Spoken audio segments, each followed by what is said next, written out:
दोस्तों, स्वागत है आप सभी का अपने यूट्यूब चैनल पर। तो आज हम बात करने वाले हैं दिल्ली विधानसभा चुनाव के रिजल्ट को लेकर के। जी हाँ, चैनल पे नए हैं तो चैनल को सब्सक्राइब कर लीजिए। तो आज हम बात करेंगे कि बीजेपी ने केजरीवाल समेत 26 में से 16 किले को ढा दिए। यानी आम आदमी पार्टी के 26 किले थे, जिसमें से 16 किले को बीजेपी ने ध्वस्त कर दिया है। और आपको ये भी बता दूं कि बीजेपी ने दिल्ली के अंदर जाट बहुल सभी 10 सीटें जो है वो आम आदमी पार्टी से छीन लिया है। तो आज आपको हम बताएंगे कि आप कहां बिखरी, ऐसे कौन से फैक्टर थे जिसके वजह से आम आदमी पार्टी को दिल्ली चुनाव के अंदर करारी हार मिली। दिल्ली बीजेपी ने दिल्ली में आम आदमी पार्टी को 26 में जो 16 किले ऐसे थे जिसको ढा दिए, और इनमें अरविंद केजरीवाल की नई दिल्ली की सीट शामिल है। और 26 पर आप लगातार 26 ऐसी सीटें थी जहां पर आम आदमी पार्टी लगातार 3 बार से चुनाव जीतती हुई आ रही थी। आपको बता दूं, बीजेपी को सबसे ज्यादा फायदा वेस्ट और नॉर्थ वेस्ट दिल्ली में हुआ। 2020 में यहां 20 सीटों में से बीजेपी को सिर्फ एक सीटें मिली थी, लेकिन इस बार बढ़ करके 16 हो गया। यानी 16 सीटें जो है नॉर्थ वेस्ट और वेस्ट दिल्ली में जो है बीजेपी को फायदा हुआ है।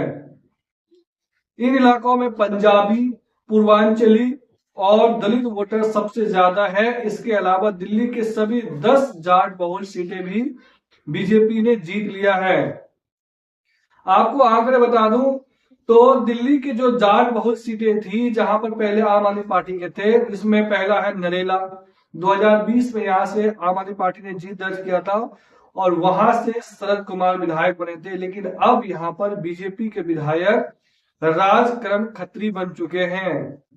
वहीं रिठाला महेंद्र गोयल विधायक थे आम आदमी पार्टी से, जो अब यहां पर बीजेपी से कुलवंत राणा विधायक बन चुके हैं। मुंडका से धर्मपाल लाखड़ा थे विधायक। उसके बाद अब जो है गजेंद्र लाल बन चुके हैं। नागलोई जाट रघुविंदर शौकीन आम आदमी पार्टी से विधायक थे, लेकिन अब मनोज कुमार शौकीन जो है वो यहां से विधायक बन चुके हैं। विकासपुरी, मटियाला, नजफगढ़ कैलाश गहलोत थे पहले, अब नीलम पहलवान यहां से बन चुकी है।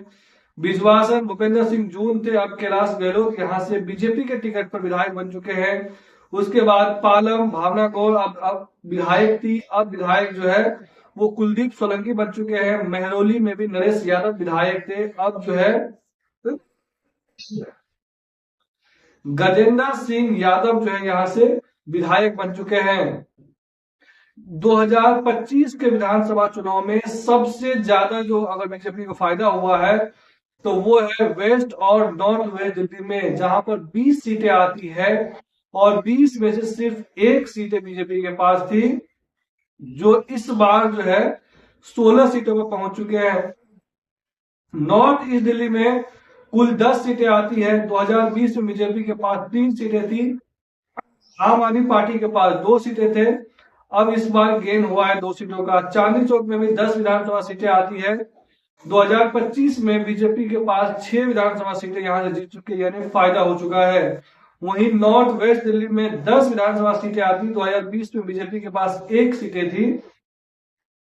अब 2025 के विधानसभा चुनाव बाद बीजेपी को 8 सीटें हुई, यानी 7 सीटों का फायदा हुआ है। नई दिल्ली में 10 विधानसभा सीटें आती है, जिसमें 7 विधानसभा सीटें बीजेपी के पास आया इस बार, तो यहां पर भी 7 सीटों का फायदा हुआ है। वेस्ट दिल्ली में 10 विधानसभा सीटें आती है, जिसमें से 9 पर बीजेपी ने जीत दर्ज किया है। और पिछली बार एक भी यहां पर नहीं खाता भी खुल पाया था बीजेपी का, लेकिन इस बार 9 सीटें मिली है। तो साउथ दिल्ली में भी लगभग 10 सीटों में से पिछली बार 1 सीट मिली थी, इस बार 5 सीटें मिली, यानी 4 सीटों का फायदा हुआ है। और वहीं ईस्ट दिल्ली में 10 सीटों में से बीजेपी को पिछली बार 2020 के चुनाव में 3 सीटें मिली थी, लेकिन इस बार जो है 8 सीटें मिली है, यानी 5 सीटों का फायदा हुआ है। कुल मिलाकर के बात करें तो 2020 के विधानसभा चुनाव में 7 लोकसभा सीट में से बीजेपी को सिर्फ 8 विधानसभा सीटें मिली थी, लेकिन इस बार बढ़ करके 40 प्लस हो चुका है, यानी 40 सीटों का फायदा हुआ है। तो इसमें अगर देखा जाए तो बीजेपी को सबसे ज्यादा फायदा जो है वो वेस्ट और नॉर्थ वेस्ट दिल्ली में हुआ है। 2020 के चुनाव में बीजेपी यहाँ 20 में से सिर्फ एक सीटें जीती थी, यानी महज 5% वोट मिले थे। इस बार बीजेपी की सीटें बढ़कर 16 हो गई है और यहाँ पर 80% मतदान जो है, वोट जो है इस बार बीजेपी के खाते में आई है। वहीं वेस्ट दिल्ली इलाका जाट और पंजाबी सिख बहुल माना जाता है, जहां पर 5 सीटों पर पंजाबी सिख और 5 सीटों पर आबादी यानी बाहर के लोग जो प्रभाव रखते हैं, पूर्वांचली वोटर्स, उसका प्रभाव है। जबकि 3 सीटों पर औसतन 23.6% पूर्वांचली वोटर्स है। तो वही आपको बता दूं, नॉर्थ वेस्ट दिल्ली में ज्यादातर ग्रामीण इलाका आता है और यहाँ पर दलित, जाट और पूर्वांचली वोटर निर्णायक भूमिका में है। और पिछले विधानसभा चुनाव में यहाँ 10 में से 9 पर आम आदमी पार्टी को जीत मिली थी और 1 सीटों पर बीजेपी को जीत हासिल हुआ था। यहाँ पर 3 सीटें ऐसे हैं जो एससी के लिए रिजर्व है और 5 सीटें जो है वो दलित बहुल माना जाता है। जबकि 4 सीटों पर औसतन 26.3% पूर्वांचली वोटर्स जो है वो अपना प्रभाव रखते हैं। और चांदनी चौक इलाके में बीजेपी को 6 सीटों का फायदा हुआ है। ये बाजार और पुरानी दिल्ली का इलाका माना जाता है। यहाँ पुरानी दिल्ली जो है मुस्लिम आबादी है, बनिया और शहरी आबादी भी यहाँ पर अच्छे खासे मौजूद है। तो ऐसे में 2020 में यहाँ सभी 10 सीटों पर आपको जीत मिली थी, लेकिन यहाँ 6 सीटों पर एससी वोटर जो है वो निर्णायक भूमिका में है। तो ऐसे में 27 साल बाद बीजेपी एक बार जीती है और आम आदमी पार्टी के हार के कुल 8 फैक्टर रहे हैं। उसमें से पहला फैक्टर ये रहा कि केजरीवाल पर करप्शन का आरोप लगा और उनके तमाम मंत्रियों को जेल जाना पड़ा।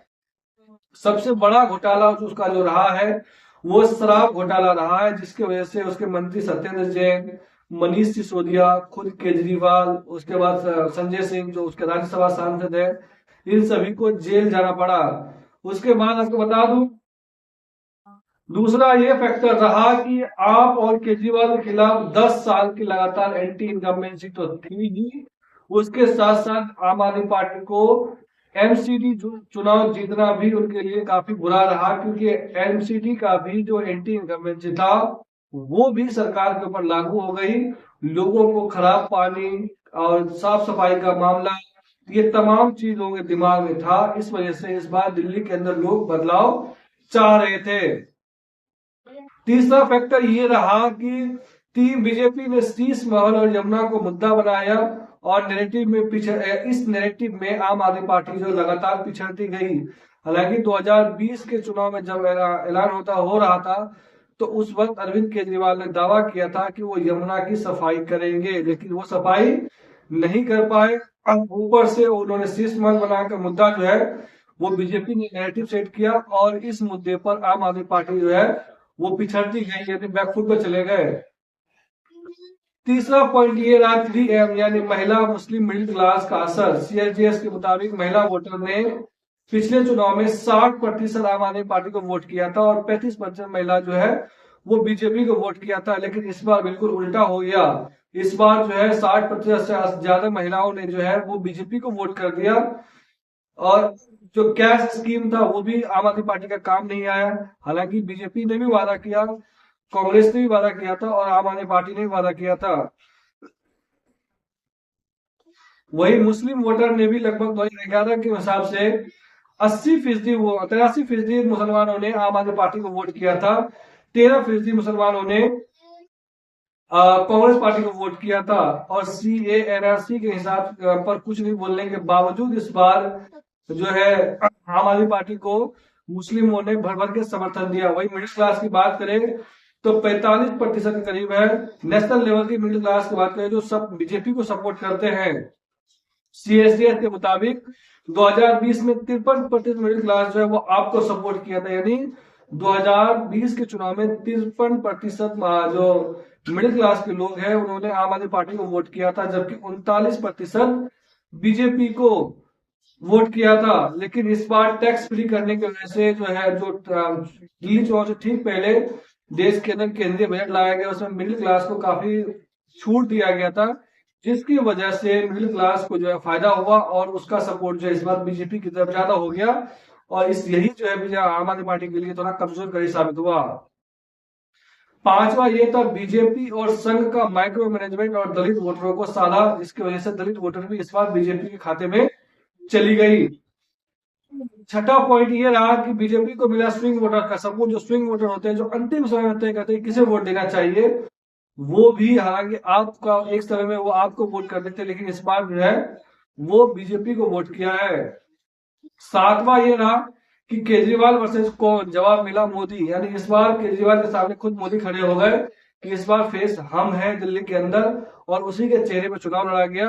और जिसकी वजह से पॉलिटिकल एक्सपर्ट राशिद किदवई का मानना था कि अरविंद केजरीवाल और आपने पूरे चुनाव में बीजेपी को बिना दूल्हे की बारात बताया, लेकिन पोस्टर भी जारी किए। दिल्ली के वोटर्स के दिमाग में ये बात थी कि बीजेपी ने केजरीवाल को टक्कर देने के लिए दिल्ली के किसी मजबूत और बड़े नेता को आगे नहीं किया है। ऐसे में थोड़ा जो है गुटबाजी बढ़ सकता था, इसीलिए नरेंद्र मोदी के चेहरे पर ही चुनाव लड़ा गया। और आठवां पॉइंट जो था, कांग्रेस ने आम आदमी पार्टी का वोट काटा और एंटी बीजेपी वोट को साध लिया गया, जिसकी वजह से बीजेपी को फायदा हुआ।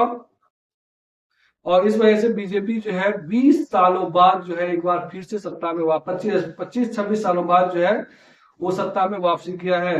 वीडियो अच्छी लगी हो तो चैनल को जरूर सब्सक्राइब कर दें और कमेंट में बताएं। धन्यवाद।